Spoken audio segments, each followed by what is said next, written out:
അങ്ങനെ സാന്ത്വനത്തിലെ കഥ ഇപ്പൊ സ്പീഡിൽ പോയിക്കൊണ്ടിരിക്കുകയാണ്. അനന്തനും നന്ദിതയും വന്ന് മിത്രയെ വിളിക്കുന്നതും മിത്ര തീരുമാനം പറയുന്നതും എല്ലാം ഒരൊറ്റ എപ്പിസോഡ് കൊണ്ട് തീർത്തിരിക്കുകയാണ്.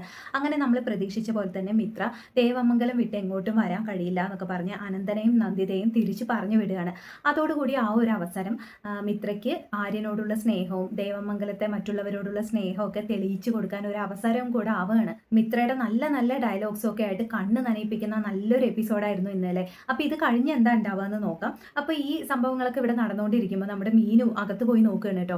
ഇവിടെ ഇത്രയും വലിയ സംഭവം ഉണ്ടായിക്കൊണ്ടിരിക്കുമ്പോൾ ഈ ആര്യനെ ഇവിടെ എവിടെയും കാണാനില്ലല്ലോ, ഇവൻ റൂമിനകത്ത് എന്താ ചെയ്യുന്നതെന്ന് പറഞ്ഞ് നോക്കാനായിട്ട് ഇങ്ങനെ ആര്യന്റെ റൂമിലേക്ക് എത്തി നോക്കുകയാണ് കേട്ടോ. അങ്ങനെ മിത്ര വരാൻ കഴിയില്ല, എനിക്ക് ആര്യനാണ് എല്ലാം എന്നൊക്കെ പറഞ്ഞല്ലോ അച്ഛനോടും അമ്മയോടും. അതൊക്കെ കേട്ട് ആര്യൻ അങ്ങോട്ട് സന്തോഷത്തിൽ ഇരിക്കാൻ വയ്യ. അങ്ങനെ ആര്യന്റെ റൂമിനകത്ത് നിന്ന് പാട്ടൊക്കെ വെച്ച് ഇങ്ങനെ സന്തോഷത്തിൽ ഡാൻസ് ചെയ്തുകൊണ്ടിരിക്കുകയാണ് കേട്ടോ. അപ്പൊ അത് നമ്മുടെ മീനു കാണുകയാണ്. എന്നിട്ട് ഇവിടെ എന്താ നടക്കുന്നതെന്ന് പറഞ്ഞ മീനു ഇങ്ങനെ നോക്കുമ്പോൾ ആര്യൻ ഭയങ്കര ഡാൻസ് ആണ്.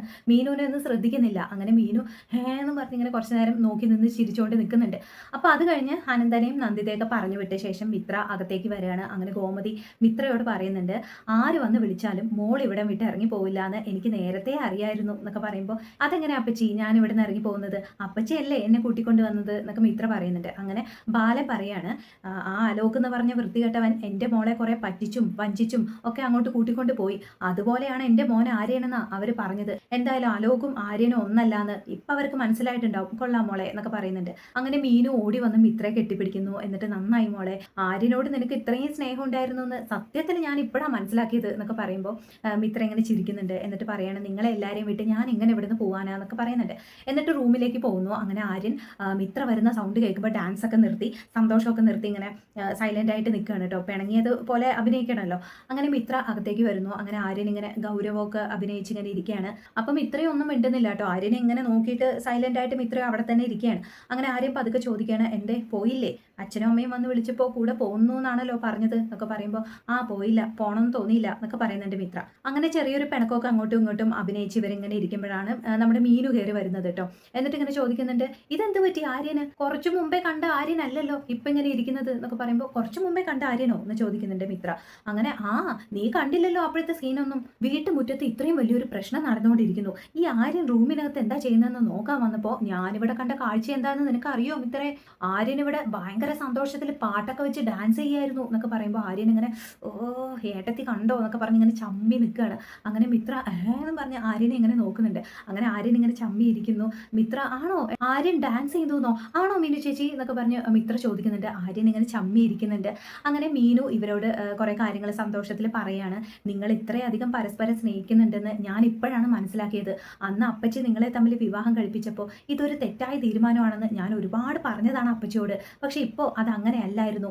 അപ്പച്ചിയുടെ തീരുമാനം വളരെ ശരിയായിരുന്നു എന്ന് എനിക്ക് തോന്നുന്നു. നിങ്ങളായിരുന്നു ചേരേണ്ടത്, നിങ്ങൾ മാത്രമാണ് ചേരേണ്ടത് എന്നൊക്കെ പറഞ്ഞ് കുറെ കാര്യങ്ങൾ പറയുന്നുണ്ട്. മിത്രയ്ക്ക് ചെറിയൊരു ചിരിയൊക്കെ വരുന്നുണ്ട്. ആര്യനും ചിരിയൊക്കെ വരുന്നുണ്ട്. അങ്ങനെ മീനും അവിടെ നിന്ന് പോയതിനു ശേഷം മിത്രയും ആര്യനും പഴയതുപോലെ ഒന്നാവുകയാണ്. അങ്ങനെ നീ പോകുമെന്ന് വിചാരിച്ച് ഞാൻ പേടിച്ചു മിത്രേ എന്നൊക്കെ പറയുന്നുണ്ട് ആര്യൻ. അങ്ങനെ ആര്യനെ വിട്ട് ഞാൻ പോവില്ലല്ലോ എന്നൊക്കെ മിത്രയും പറയുന്നുണ്ട്. അങ്ങനെ ആര്യന്റെ സ്നേഹവും മിത്രയുടെ സ്നേഹവും ഒക്കെ പരസ്പരം മനസ്സിലാക്കിയതിന്റെ സന്തോഷമൊക്കെ അവർ ആഘോഷിക്കുകയാണ്. അങ്ങനെ ഇതേ സമയം ഇതൊക്കെ കണ്ട് നമ്മുടെ ഗോമതി വളരെ സന്തോഷിക്കുന്നുണ്ട് കേട്ടോ. മീനു പോയി പറയുന്നുണ്ട് ഇതൊക്കെ ഗോമതിയോട്. അങ്ങനെ ഗോമതിക്ക് നല്ല സന്തോഷമാവുന്നുണ്ട്. എന്തായാലും എന്റെ തീരുമാനം തെറ്റിയില്ല, ഞാനും ഇതൊക്കെ ആലോചിച്ച് ഒരുപാട് പേടിച്ചിരുന്നു, എന്തായാലും ഇപ്പൊ സമാധാനമായി എന്നൊക്കെ പറയുന്നുണ്ട്. അങ്ങനെ ഇതൊക്കെ ഇവിടെ നടന്നുകൊണ്ടിരിക്കുമ്പോൾ അവിടെ കൃഷ്ണമംഗലത്ത് നമ്മുടെ അച്യുതനും രാജശ്രീയും ആകെ ദേഷ്യം പിടിച്ചിരിക്കുകയാണ് കേട്ടോ. ഇവർ പ്ലാൻ ചെയ്തതൊന്നും നടക്കുന്നുമില്ല. ഇപ്പം ഇത്ര എങ്ങനെയെങ്കിലും ഇങ്ങോട്ട് കൂട്ടിക്കൊണ്ടുവന്ന് ആര്യനെതിരെ കേസ് കൊടുപ്പിക്കണം, അതൊരു വഴിയേ ഉള്ളൂ, ദേവമംഗലത്തുകാരോട് പ്രതികാരം ചെയ്യാന്നൊക്കെ വിചാരിച്ചിരുന്നതാണ്. പക്ഷെ അതൊന്നും നടന്നുമില്ല എന്നൊക്കെ വിചാരിച്ച് ഇവരിങ്ങനെ ദേഷ്യം പിടിച്ചിരിക്കുമ്പോൾ പെട്ടെന്ന് ഇവരുടെ വക്കീല് അച്യുതന്റെ ഫോണിലേക്ക് വിളിക്കുകയാണ് കേട്ടോ. അങ്ങനെ ഫോൺ അറ്റൻഡ് ചെയ്ത് നോക്കുമ്പോൾ വക്കീല് ഒരു സർപ്രൈസ് ഇവർക്ക് കൊടുക്കുകയാണ്. എന്താന്ന് വെച്ചാൽ ഇവർ അപ്ലൈ ചെയ്ത അലോകിന്റെ ജാമ്യം കിട്ടി, നാളെ തന്നെ അലോകിനെ കൂട്ടിക്കൊണ്ട് വരാം എന്നൊക്കെ പറയുമ്പോൾ അച്യുതൻ ആണോ വക്കീലേ എന്നൊക്കെ പറഞ്ഞ് സന്തോഷിച്ച് ഫോൺ വെക്കുന്നു. അങ്ങനെ രാജശ്രീയോട് പറയുന്നുണ്ട്, അമ്മയോട് പറയുന്നുണ്ട്, എല്ലാവരും നല്ല ഹാപ്പി ആയിട്ടോ. കേസ് തീർന്നിട്ടില്ല, പ്രശ്നങ്ങളൊക്കെ അതേപോലെ തന്നെ നിൽക്കുകയാണ്. പക്ഷെ അലോകിന് ജാമ്യം കിട്ടിയതിൽ എല്ലാവർക്കും സന്തോഷമുണ്ട്. എന്തായാലും വീട്ടിലേക്ക് കൂട്ടിക്കൊണ്ട് വരാലോ എന്നൊക്കെ വിചാരിക്കുകയാണ്. അങ്ങനെ പിറ്റേ ദിവസം രാവിലെ തന്നെ അച്യുതൻ വേഗം പോയി അലോകിനെ കൂട്ടിക്കൊണ്ട് വരുന്നുണ്ട് കേട്ടോ. അങ്ങനെ വീട്ടുമുറ്റത്ത് വന്ന് ഇറങ്ങുന്നു. വണ്ടിയിൽ നിന്ന് അലോകിനെ കൊണ്ട് ഇറങ്ങുമ്പോൾ വല്ലാത്തൊരു അഹങ്കാരമായിരിക്കും അച്യുതന്റെ മുഖത്ത്. അങ്ങനെ അതൊക്കെ കണ്ട് ഇങ്ങനെ ഞെട്ടി അപ്പുറത്ത് നിന്ന് ബാലനും ഗോമതിയൊക്കെ നോക്കുകയാണ്.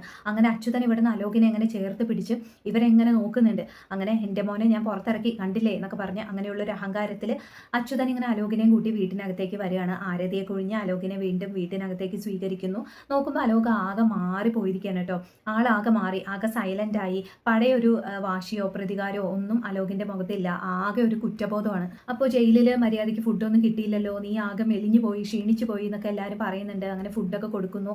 അലോകിനാണെങ്കിൽ ഒന്നും കഴിക്കണമെന്ന് ആഗ്രഹമൊന്നുമില്ല.